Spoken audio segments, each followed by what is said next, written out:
Trench warfare ruling the 2020 Bearcats, who were named preseason all-conference AAC by Athlon Sports, what it says about the offensive line, and if they can help get one or two players who did not make an all-conference team. That's on today's episode of Locked On Bearcats.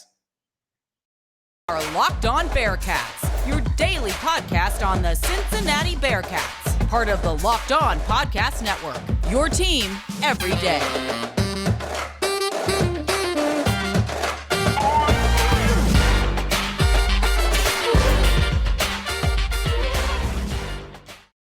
Thank you so much for making Locked On Bearcats your first listen every day. It's free and available everywhere you get your podcasts. And don't forget, we're on YouTube, so hit that subscribe button. We are up to 159 subscribers and counting. 159, but we're far from done, so hit that subscribe button.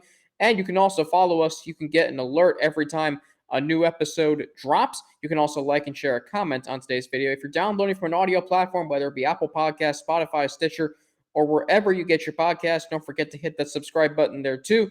You can also share a comment and or give it a rating. All of that helps more Bearcats fans like you find this podcast. Alex Frank here with you, former sports director of Bearcats Media, where I was a play-by-play announcer for Bearcats football and men's basketball, and a weekly sports radio show host, bringing all of those experiences here to the Locked On Bearcats podcast. All right, so 3 offensive linemen for the Cincinnati Bearcats made Athlon Sports my go-to magazine for football season preparations, college and pro. 3 Cincinnati Bearcats starting offensive linemen made the list for all-conference first team. Jake Renfro, Dylan O'Quinn, and Lorenz Metz. Now just think about that for a minute. You've got 20 players overall who made first, second, third, or fourth team all-conference preseason. But the fact that you have, first off, 7 total players who made first team, we'll get to the defense later on in today's show, but you have 3 starting offensive linemen making the first team. Just think about what that means for a program that Luke Fickell has preached for years wants it to be driven through its offensive and defensive lines. And now think that you have 3 starting players on your first team all-conference. That is mad respect from Athlon Sports, and it's a testament to how Luke Fickell's built this program. And by the way, if Lorenz Metz is your weakest link on your offensive line, but he's on the first team, let that tell you how good this offensive line is, and maybe Lorenz Metz isn't that bad after all. Now, yesterday was supposed to be, and I completely forgot about this. There was another topic on hand, and I completely forgot about Bold Prediction Tuesday. So I have 2 quick bold predictions on the offensive line because I think they're going to be so good this year. Because they're so experienced. All 5 made all-conference first teams, including 3 on the first team. I think they will allow fewer sacks than they did last year, which they allowed 24 in 14 games. I think they will put multiple players on all-conference teams, multiple players on the first team, maybe multiple players on the second team. I mean, you think about James Tunstall, Jeremy Cooper, Jake Renfro, Dylan O'Quinn, and Lorenz Metz. You have those 5 guys who are going to be starting. And I just cannot get over how good this offensive line is going to be. This is an offensive line that was really good 4 years ago, then went through a rebuild. But the guys who have stayed through this rebuild, yes, James Tunstall was a transfer that they lured over. Yes, Lorenz Metz was a pickup from Germany. Yes, they have developed Jake Renfro. They have developed Dylan O'Quinn. They have developed Jeremy Cooper. They have developed all these offensive linemen over the last 4 years. And this is their year to show how good they can be. This is a team that I have said before this offseason is going to be driven by its offensive line. Whatever the offense wants to do, run the football, air it out, whatever. The offensive line is going to be the reason why they are able to do all those things because they are going to be that good. They are going to not allow whoever starts at quarterback, Ben Bryant or Evan Prater, to be on their back 3 times a game. They may not be on their back at all in some games. That is how good they are going to be. Last year, I don't think we understand how good the offensive line was last year. And I said earlier this week that the offensive line, or I said last week, the offensive line must get better. I said to you that the offensive line must get better, even though they allowed the Bearcats to score the most touchdowns, 70, so 5 touchdowns per game, and to score the most points, 510, in program history for a single season. They also allowed Cincinnati to average the 6th most yards per play in the country at just a tick under 7. And I still think this offensive line needs to get better. And I think they will. They have been around the block in big games. I saw them get bulldozed in the first half against Indiana. I saw them get shellacked against Alabama in the Cotton Bowl. I saw them against Notre Dame struggle at times to keep Ritter upright. And that is the nature of playing in the American Athletic Conference. This offensive line is still a work in progress. It will never be as good as a Big Ten offensive line like an Ohio State or a Wisconsin or a Michigan or a Penn State. It will never be as good as an offensive line like a Georgia or an Alabama or an LSU or any other school in the SEC that's actually a juggernaut, not Arkansas. It's not going to be that yet. However, as this offensive line continues to develop with these players, once they get to the Big 12 and they're able to dip in other parts of recruiting in the country, Georgia, Florida, Texas, Oklahoma, Louisiana, Colorado, Utah, you name it, they are going to keep getting better and better and better at offensive line. They're going to get bigger players who aren't necessarily projects coming in. But still, you have 3 players on your first team all-conference offensive line. That is extremely impressive. I don't think we understand. Like, it would be different if your first team offensive players were, Josh Wiley, who made second team, Leonard Taylor, who made third team, I believe, and Tyler Scott, who made an all-conference team. It'd be different if those guys were on your first team, if there were skill players. But you know what else I know? I know that having 3 starting offensive linemen, I don't care if offensive line's a position you don't think about very often. Like I said yesterday or earlier this week, offensive line is like a toilet. You only think about it when there's something wrong. But I also think that we should talk about offensive line as, credible, as a positive. Give them credit for the overall success of the team. Cincinnati this year, what they're able to do offensively, if they're going to average over 30 points a game once again, if they're going to score 60 to 65 touchdowns, maybe 70 again, if they're going to do that, they're going to need the offensive line to hold up.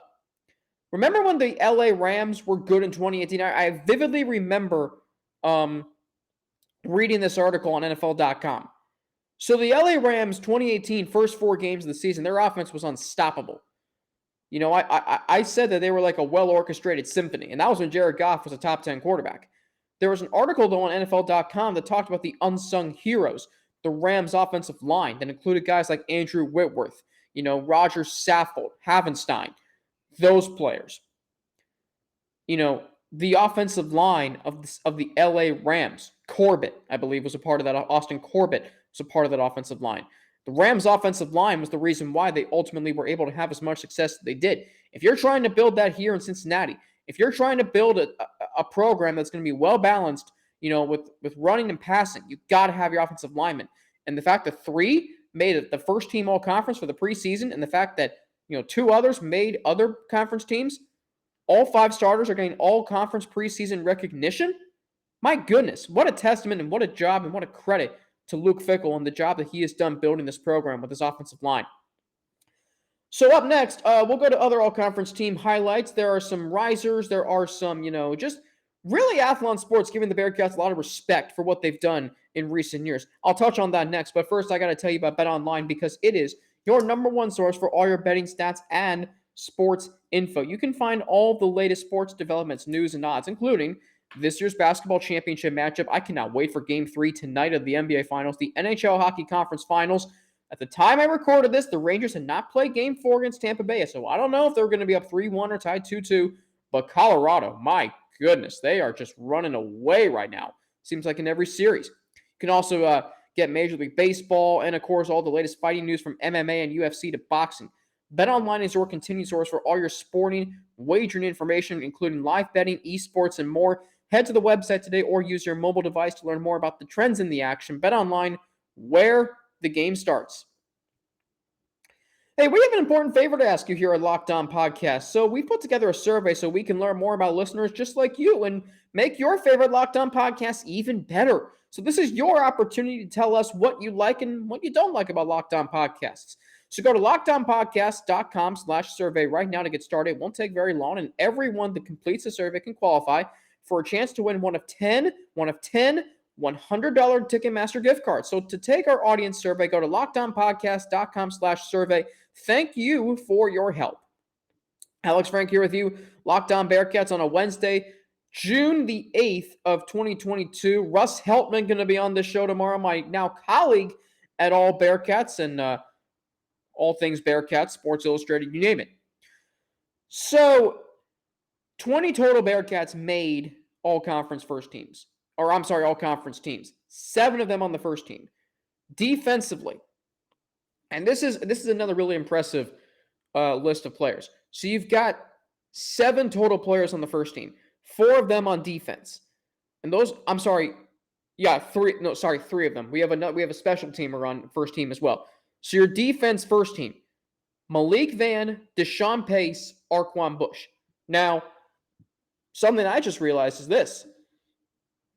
That means they believe in a player on all 3 levels of the defense. They believe in Malik Vann as an interior pass rusher. They believe in Deshaun Pace as a linebacker. We saw the playmaking skills he displayed last year.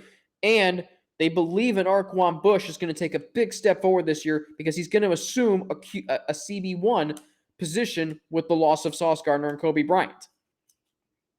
But I think about Deshaun Pace, and he's a player I'm really starting to grow on because no one really talks about him, but yet they should. He's the leading returning tackler. He jump-started Cincinnati rallies last year against Indiana, had a huge interception late in the game. He had an interception in Notre Dame to set up the Bearcats' first touchdown. He had another interception against UCF, and I'm trying to remember the other interception that he had during the season. I should know this, but anyway, you talk about 4 interceptions. And here's a player, we all remember when he committed to Cincinnati from Coleraine. We all knew who he was. We all knew, though, he was low on the depth chart. And I remember the first thing Luke Fickell ever said about him was he doesn't have an ounce of fear in his body. And you really didn't know if you were going to see a lot of him in 2020. But last year, I tell you what, if you take away Sauce Gardner and Kobe Bryant, Deshaun Pace was this defense's best player. So it's a credit to, how quickly he has risen through the ranks of this defense and apparently in the conference. And I think about Malik Vann and Arquan Bush, and I think about how hard they've worked. I think about, how much they've grown in 4 years. You got Malik Vann who's going into his 5th season. You got Arquan Bush who's going into his 5th season. You can argue this team is going to be very, very experienced despite losing a lot of talent. That's what makes this team interesting. Mo Egger, my former colleague at ESPN 1530, and still to this day my sports talk show hosting mentor, has always said he has 2 rules for teams that he roots for. The Bengals, Bearcats, you name it. Be good or be interesting. I think this Bearcats team is going to be both. It's been both the last 4 years. It's going to be interesting because there's so many unknowns. It starts with the quarterback, and it goes all the way down to how good the kicking game is going to be. But there's also this idea that the Bearcats are going to be very good because there is a lot of talent, because they are returning some key players from last year's team that propelled them to the college football playoff. It is a very interesting team because who's going to step up and replace Sauce Gardner and Kobe Bryant? Who is going to take over a quarterback? But there's also talent of Malik Vann, Josh Wiley, Leonard Taylor, Tyler Scott, Nick Martiner, Corey Keiner, Ryan Montgomery, first team, all special teams. It is just amazing how much Athlon Sports has given the Cincinnati Bearcats respect And that's with losing all this talent from last year. Last year's Bearcats team had oodles and whatever the expression is, bundles of first-team all-conference players. And I believe this year they can too. 7 on the first team? You know what? I haven't looked yet at the conference first-team all-selections. So we can go to the first-team all-conference elections for the American Athletic Conference. The final time Cincinnati will be included in this. So we can go to see who was named total, if they have it. I guess they don't have it yet. Anyway, that's weird. So, that's odd. I guess I'd have to go get the magazine for that, which I was going to today, but I did not do that. Anyway, so I'm trying to see if I can get it somewhere. Oh, here we go. Okay, so you have 7 players on first team, right? And you have a lot of players who have risen, so you've gotten respect there. And you also have a lot of players like Arquan Bush and Ryan Montgomery who are expected to take on bigger roles this season. But Athlon Sports still thinks they're going to be good enough that they're going to be first-team all-conference. And I think also they get the benefit of the doubt from playing on the Cincinnati Bearcats. The Cincinnati Bearcats are still far and away the most talented team in this conference, and it's not even close if you ask me. Houston and Memphis and UCF can say whatever they want. I'm saying to you right now that the Cincinnati Bearcats have the best head coach, they have the best stadium, they have the best fan base, they have the best recruiting, and they quite frankly have the best players in this conference. We can look at the first-team offense for the conference. We know Cincinnati has 3. Houston has 3 too. Clayton Tune, quarterback, that was a no-brainer. Nathaniel Dell, wide receiver, that was a no-brainer. Patrick Paul, offensive lineman, I can live with that. By the way, the only other offensive lineman not from Cincinnati who made the list was Sincere Hainsworth from Tulane. We'll see him in the final game of the regular season. Other players who made the list, skilled players, Keaton Mitchell, running back from ECU, no problem with that. Tyjae Spears from Tulane, a running back, don't really know a lot about him. Ryan O'Keefe, kind of that flex guy. They list him as AP. I'm wondering what that means. He made the list for he's a quarterback though. So I'm wondering if maybe that means athlete? I don't know. He made the list. Rashae Rice from SMU made the list. No-brainer. Ryan Jones, tight end from ECU. Okay, first team defense. You've got 3 Cincinnati players who made the list. That's the most. You've got Houston with 3. Derek Parrish up front. No-brainer. Donovan Martin or Mutant at linebacker. Easy pick. And then Jervarius Owens at safety. Good pick there. You've got Elisha Chapman from SMU. You've got Anthony Goodlow from Tulsa. Darius Hodges from Tulane. Antonio Greer from USF. You've got Devontae Brown from UCF. Quindell Johnson from Memphis. So you're seeing that a lot of players who are making this list are coming from teams that are expected to be really good. Houston's got, a handful of players in addition to Cincinnati. They don't have a specialist, though. Cincinnati does. We can look at Tanner Mordecai made quarterback for SMU's second team. And then you look at, the Bearcats on the list on second team. Josh Wiley, the tight end. Defensively, you've got Jawan Briggs. He's going to take on a larger role this year. He's second team defense. And then you look at the third team, Corey Keiner. We don't even know who Corey Keiner really is as a player yet because he was kind of lower on the depth chart at LSU. But now I look at Corey Keiner and I can see him emerging as the lead running back, and the conference in Athlon has the respect to put him at number 3 on the list. Third team all conference. I mean, that is some major recognition and credibility for what he has done. And then you think about Trey Tucker making the list, James Tunstall, offensive lineman, making the list. Defensively, you've got 3 players, Ty Van Fossen, Jabari Taylor, Javon Hicks, and then Trey Tucker is a third-team specialist. So he's making the all-conference team in 2 different positions. Fourth team, you've got Tyler Scott, Leonard Taylor, Jeremy Cooper for Cincinnati. I find that interesting how low Leonard Taylor is compared to Josh Wiley. Wiley made the second team. Taylor made the third team. I would argue both players should be second team, third team, maybe both, on the same team. I think Leonard Taylor has a very big chance to surpass his preseason accolades. And then I look at fourth team defense. Nobody from Cincinnati on the list here. You do have Mason Fletcher, who made the fourth team specialist. So the numbers add up. Cincinnati 20, UCF 15, Houston 14, ECU 13, Tulane 13, Tulsa 12, USF 11, and then SMU 9, Navy 6, Temple 5. So you've got 8 teams in this conference with 10 or more players, in fact, 11 or more players who made the list of these all-conference teams. There is talent. See, that makes me think more that there's talent surrounding this conference. And I look at how star-studded this offensive line group is for Cincinnati. And I think about how, Athlon clearly is giving them credit for what they've done throughout the previous few years. I look at how they think that several players like Jawan Briggs, Malik Van, Arquan Bush, Ryan Montgomery, they expect them to be really good. And I also think guys like Leonard Taylor, Javon Hicks, Ty Van Fossen can eventually surpass their preseason expectations and accolades. And Deshaun Pace being first team, would it shock anyone if Deshaun Pace was first team all-conference at the end of the season? Would it shock anyone if he was maybe defensive player of the year in the conference? It wouldn't shock me because he's a great tackler. He's a great playmaker. And at the end of the day, he is exactly the kind of player you want. And we haven't even talked about Ivan Pace, Jr. coming over from Miami, Deshaun Pace's brother. There's a lot of potential within this team, and Athlon Sports clearly sees that.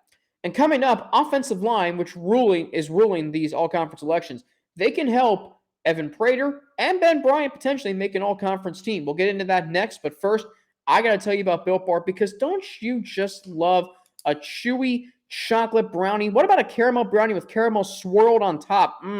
So good. Well, you're in luck, because caramel brownie bars are available right now at Built.com, and you got to act fast because they're a fan favorite, and why wouldn't they be? They got this chewy chocolate deliciousness plus 17 grams of protein and just 130 calories. I would replace a brownie with Built's caramel brownie bar in a heartbeat. And the best part is, caramel brownie bars are covered in 100% real chocolate. You don't have to sacrifice tasty for healthy. You can have both. And there are a million reasons why you should try Built Bars. But for now, let's just say the caramel brownie will rock your world. That is not an understatement. With Built, Tasty's the new healthy. Go to Built.com to get your box of caramel brownies bars right now using promo code LOCKED15 and getting 15% off your order. Use promo code LOCKED15 for 15% off at Built.com. So Cincinnati's offensive line is ruling the headline of the 20 Bearcats who made first team All-AAC, which is the most by 5 total players in this conference. Second is UCF with 15. So Evan Prater and Ben Bryant didn't make the list. I do think one of them will make the list by the end of the season. I think Evan Prater's got the better chance. But this offensive line, whoever starts at quarterback for Cincinnati is going to have the luxury of having an offensive line blocking for them. The offensive line is going to allow fewer sacks than they allowed last year. They're going to be a stone wall, potentially. Whatever this offense wants to do, run the football, air it out, the offensive line is going to be the reason why. And whoever starts at quarterback is going to be able to take advantage of so many aspects of this offense, so many elements. So, the tight end tandem of Wiley and Taylor. The receiving core of Scott Mardner and Trey Tucker. And then you think about running the football and being able to, throw to guys out of the backfield who can catch. There are so many things this offense is going to be able to do because the offensive line is going to allow them to do it. Whoever starts at quarterback is going to take advantage of that thanks to the offensive line's protection. You can utilize your receiving core and the tight ends, move the chains in the red zone. This offensive line is no joke. They are good for a reason. I know people, like myself, thought they maybe could have done better last year, but when you pave the way for that offense last year to score the most touchdowns in a season and the most points in a season, plus average the 6th highest yards per play in the country, it's clear that Luke Fickell has recruited the right way. It's clear that offensive line coaches have, like Ron Crook and now Mike Cummings, they have done a tremendous job developing these players. It's clear that, they're just meshing well together. And you have to think about how hard it is to do that because you're recruiting offensive linemen from various parts of the country and you're getting them to play on one side, one unit, one line. And for them to mesh together the way they did last year is extremely admirable. And we saw Desmond Ridder take advantage of it. Ridder's struggles in 2019 weren't because of him entirely. They were because the offensive line wasn't very good until James Hudson came in and left tackle in the Birmingham Bowl, and immediately everything was rectified, it felt like. The expectations for this Bearcats team in 2022 are high because we know the offensive line is going to be able to protect them. Remember how I said an offensive line is like a toilet. You don't think about it until it's not good. In years past, with the Bearcats, with the Bengals, it was you would tamper your expectations, hold back a little bit because your offensive line wasn't very good. This year with both teams, you don't have to do that. You don't have to do that with the Bearcats because they are so good up front. They have 5 players who have played together before for a long time and who are going to pave the way, whether it's Corey Keiner. They could help Corey Keiner improve his preseason accolades. They can help Ben Bryant or Evan Prater make an all-conference team. I've said before, I think Evan Prater can be all-conference first team. I really do. And I think Ben Bryant, if he has a clean pocket and doesn't make mistakes and elevates his game, could be a first team or second team all-conference. We know Clayton Tune and Tanner Mordecai are the best quarterbacks in this conference. But who's to say that Evan Prater and Ben Bryant can't be those guys, right behind them? It really is fascinating to me how good this offensive line can be and how they can pave the way for other selections on this roster. Not just quarterback, but I'm saying quarterback because we don't know much about Ben Bryant other than him being a backup. Yes, he started a full season of college football, but who the hell watches Eastern Michigan football? If you do, congratulations, you're wasting your time. And who the hell, is to say that Evan Prater can't be the starter? I've campaigned for him to be the starting quarterback. I believe he can be. I believe he is a mirror image of Desmond Ridder. I think he's more ready than Desmond Ridder to start than Ridder was when he first started for the Bearcats. So this offense, what we're seeing is it just really is amazing how the strength of this team on offensive line, is what rules the first team.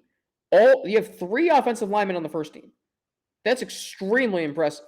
And there's only 5 spots on the first team all-conference for offensive line. The fact that 60% is made up by Cincinnati Bearcats, it's impressive. It really is. All right, so I think I've got a mission now. I got to go get the Athlon Sports magazine for, college football preview to see, hey, maybe there are players who are going to make All-American teams. Where are the Bearcats going to play in a bowl game? Where they have them finishing in the American Athletic Conference. That's going to be on Friday's show, though. Friday's show, because Russ Heltman from All Bearcats and Sports Illustrated and WMKV 89.3, and now my colleague at All Bearcats is going to be my guest on tomorrow's show. Looking forward to talking to him about the 8 recruitments from over the weekend. Ty Perkins has made it 9 within the last few days. He just committed yesterday.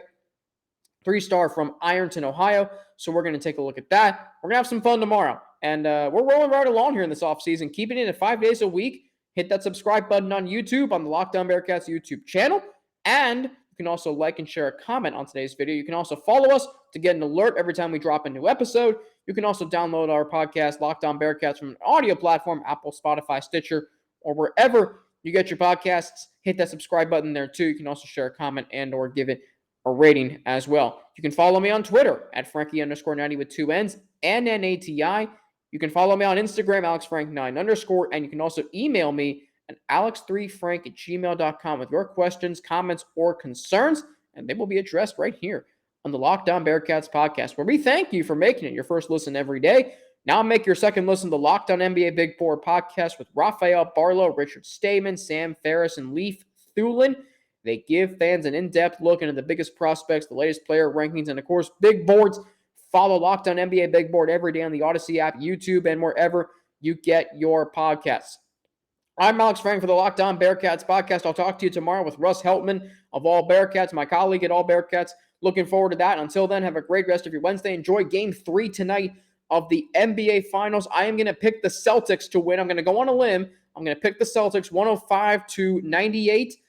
I think this is going to be a really, really good series. I have thoroughly enjoyed the first two games. I'm looking forward to seeing, Boston host an NBA Finals game for the first time since 2010. That's going to be a raucous crowd at TD Garden. I think this is going to be a long series, 6 games at least, if not 7. That's how good this series is going to be. First time NBA Finals tied 1-1 since 2015. The bubble, I think it was tied. Was it tied 1-1 after the bubble? I don't remember.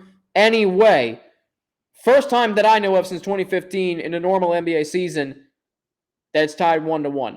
How about that? Thank you for listening to the Locked On Bearcats podcast. Have a great rest of your day. I'll be back with Russ Heltman tomorrow here on Locked On Bearcats.